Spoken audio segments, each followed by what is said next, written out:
Luke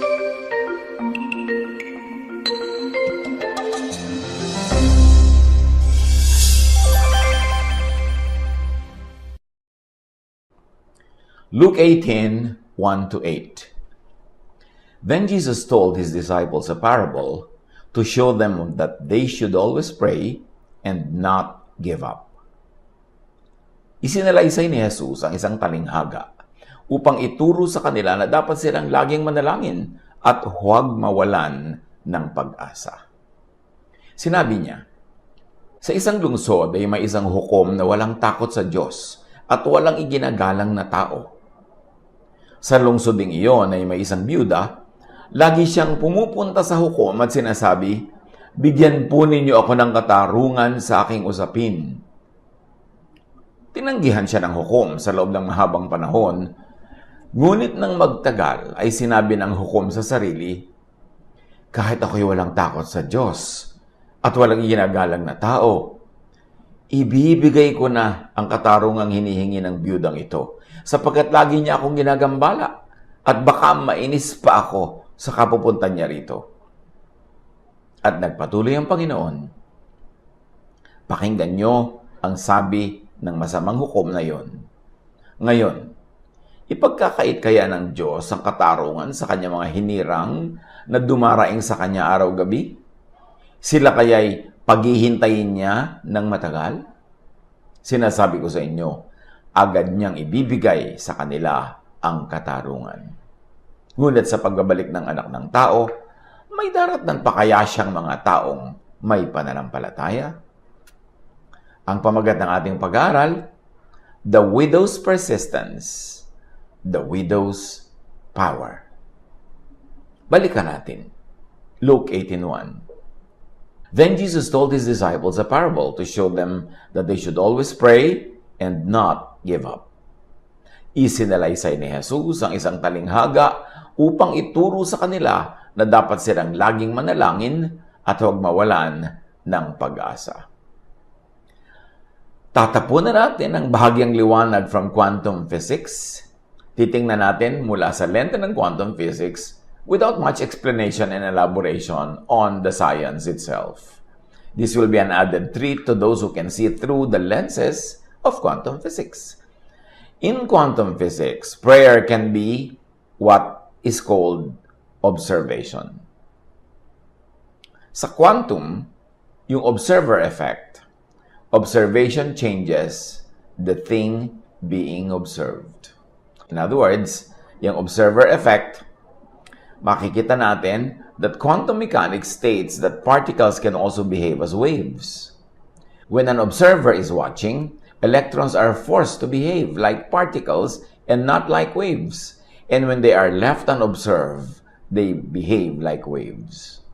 Thus, the mere act of observation affects the experimental findings. For us to see an electron, a photon must first interact with it. And this interaction will change the behavior of electron. This effect is also known as observer effect. Ano naman ang quantum physics in always praying, in not giving up? Ito ang tinatawag na quantum tunneling. At ating tingnan ang drawing na ito, bonus para sa makakaunawa at sa hindi pa naman naunawaan ito agad, di pag-aralan para next time madagdagan ang appreciation natin when we try to use some lenses of quantum physics in deeper understanding of Scripture. Sa Luke 18, 2-3, sinabi niya, sa isang lungsod ay may isang hukom na walang takot sa Diyos at walang ginagalang na tao. Sa lungsod ding iyon ay may isang byuda. Lagi siyang pumupunta sa hukom at sinasabi, bigyan po ninyo ako ng katarungan sa aking usapin. What's quantum physics in the judge can be representation of the barrier in tunneling.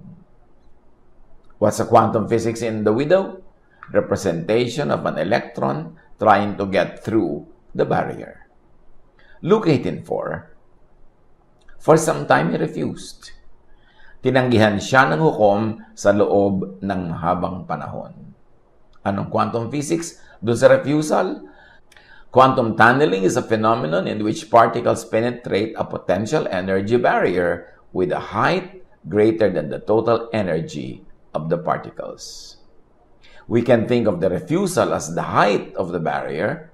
It's greater than the energy of the particle trying to pass through. Luke 18, 4-5. Ngunit na magtagal ay sinabi ng hukom sa sarili, kahit ako'y walang takot sa Diyos at walang ginagalang na tao, ibibigay ko na ang katarong ang hinihingi ng biyudang ito, sapagkat lagi niya akong ginagambala at baka mainis pa ako sa kapupuntan niya rito. What's the quantum physics in this? According to quantum physics, the ball has a wave function, and this function is defined over all space. The ball is not designated to just a single location, but a multitude, including a location that is beyond that of the barrier. There is always a chance that as the ball encounters the hill, the ball will suddenly be found beyond it. Luke 18, 5-6. Ibibigay ko na ang katarungang hinihingi ng biyudang ito sapagkat lagi niya akong ginagambala at baka mainis pa ako sa kapupuntan niya rito. At nagpatuloy ang Panginoon, pakinggan niyo ang sabi ng masamang hukom na yon. What could be quantum physics in this? Superposition. All possible states, outcome, location, etc. are superimposed on each other. Luke 18, 7-8. Ngayon, ipagkakait kaya ng Diyos ang katarungan sa kanyang mga hinirang na dumaraing sa kanya araw-gabi? Sila kaya ipaghihintayin niya ng matagal? Sinasabi ko sa inyo, agad niyang ibibigay sa kanila ang katarungan. Justice here is not about justice. Justice is not just about justice. It is about anything persistently prayed for. It is a symbol. Quantum in this? Tunneling. However, when the Son of Man comes, will He find faith on the earth? Ngunit, sa pagbabalik ng anak ng tao, may daratnan pa kaya siya mga taong may pananampalataya? Quantum physics? This is like saying, many will become observers, able to tunnel beyond barriers? Ano mga posibleng interpretasyon ng ating pwedeng ibigay sa mga reading natin na ito at sa pagtatangka nating basahin through some lenses of quantum physics? The widow is anyone who is needy. The widow is anyone who prays. Sa quantum physics equivalent, observer. Observe. The judge is the universe, the source, the giver, the power.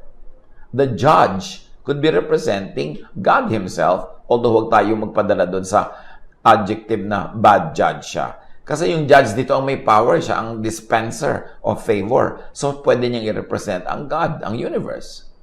The other incidental elements, like the personality of the judge, are just embellishments, decorations in storytelling.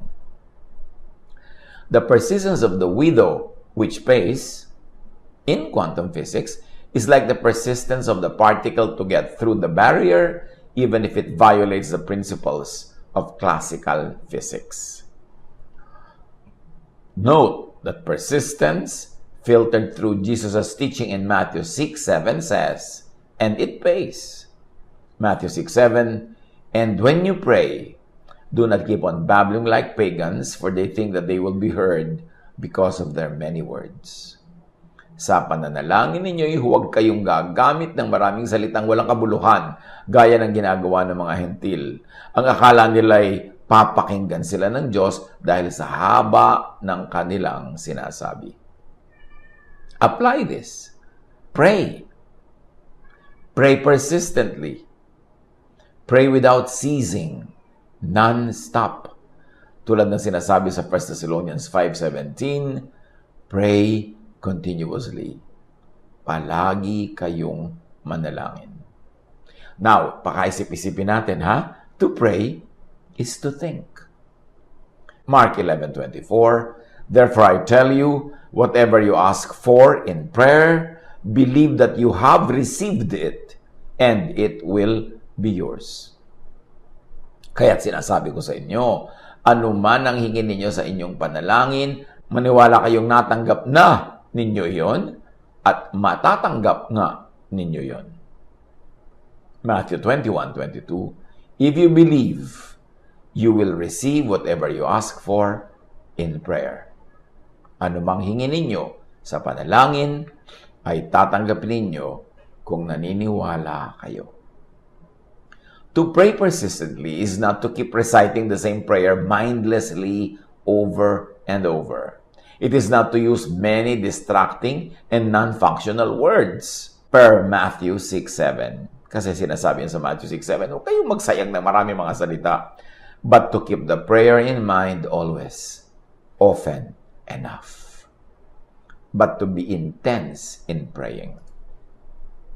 Pagka sinabing huwag kayong titigil ng kapapanalangin, lagi kayong magdasal, hindi ibig sabihin lang na ulit-ulitin. Kundi, keep it in your mind. Because your thought is prayer. When you keep thinking about it, when you focus on it in your thought, in your faith, it's prayer non-stop. Now, what is a quantum physics here? Observation. One of the factors of the observer effect is the intensity of observation. So it means to have many observers, people praying, either individually or as a group, but only if 100% in unity and agreement na magiging effective ang group prayer. Matthew 18:20, for where 2 or 3 gather in my name, there I am with them. Sapagkat saan man may 2 o 3 nagkakatipon sa pangalan ko, meaning merong unity, may pagkakaisa, naroon akong kasama nila. Acts 1:14, they all joined together constantly in prayer along with the women, Mary, the mother of Jesus, and with all his brothers. Lagi silang nagsasama-sama upang manalangin, kasama ang mga babae at si Maria na ina ni Jesus. Gayon din ang mga kapatid ni Jesus. Effective ang group prayer when you are 100% united. Pero pagka hindi yun ang totoong nangyayari on the ground, maraming abala sa prayer, maraming distraction, lalo lang itong humihina. The observer effect has parameters. The intensity of the observation, the predicted and expected result and outcome, and the number of observers observing the same system. To pray persistently is to think persistently without ceasing, non-stop. Do to wish for others what you want for yourself, not what you don't want for yourself, because what you do to and wish for others is what you think of. It is what you will get. It is what you will receive as well. What you want others to get, to receive. What you think of, even for others, is what you will get, and it is what you will receive. Luke 6:38, magbigay kayo at kayo'y bibigyan din. Hustong takal, siksik, liglig at umaapaw pa ang ibibigay sa inyo. Sapagkat ang panukat na ginagamit niyo sa iba ay siya rin gagamiting panukat sa inyo. Sa quantum physics, entanglement. Affecting another by just affecting its pair. In godliness, in quantum physics, you receive what you give away. 1 Corinthians 4:12, when we are cursed, we bless. Therefore, blessing din ang babalik sa atin. Kasi yung pinapawala natin into the heavens, yun din ang ibabalik ng kalangitan sa atin. 1 Peter 3:9, huwag ninyong gantihan ng masama ang masama. Huwag niyong sumpain ang sumusumpa sa inyo. Sa halip, pagpalain niyo sila dahil pinili kayo upang tumanggap ng pagpapala sa Diyos. Kung ano ang binibigay natin, yun ang ating tatanggapin. So, pag binigyan ka ng masama, huwag kang mag-return ng masama kasi yung masamang ni-return mo ang babalik din sa iyo. Matthew 6:14, Sapagkat kung pinapatawad ninyo ang mga nagkakasala sa inyo, patatawarin din kayo ng inyong Ama na nasa langit. Proverbs 24:17, huwag mo ikagalak ang pagbagsak ng iyong kaaway ni ang kanyang kapahamakan. Bakit? Kung ikinakagalak mo ang kanyang pagbagsak ang topic mo, pagbagsak ang tinutuunan mo, yun din ang mangyayari sa'yo. Kasi yun ang iniisip mo. Kahit pa nga iniisip mo tungkol sa kapwa o para sa kapwa, pero dahil iniisip mo, yun din ang babalik sa'yo. Luke 6:31, gawin ninyo sa inyong kapwa ang nais ninyong gawin nila sa inyo. Kasi pag ginagawa mo, iniisip mo, yung iniisip mo, yun ang prayer mo, yun din ang ibibigay sa'yo. Proverbs 25:21-22. If your enemy is hungry, give him food to eat. If he is thirsty, give him water to drink. Then the Lord will reward you. Because what you give,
is what you receive. Think of, speak of what you want, not of what you don't want. Huwag nating gawing habit na lagi ang pinag-uusapan yung ayaw nating mangyari, yung pangit, yung kinakatakutan natin. Kasi pinag-uusapan, iniisip. Pag iniisip, yun ang prayer. At pag yung pinagpe-pray, sinasagot.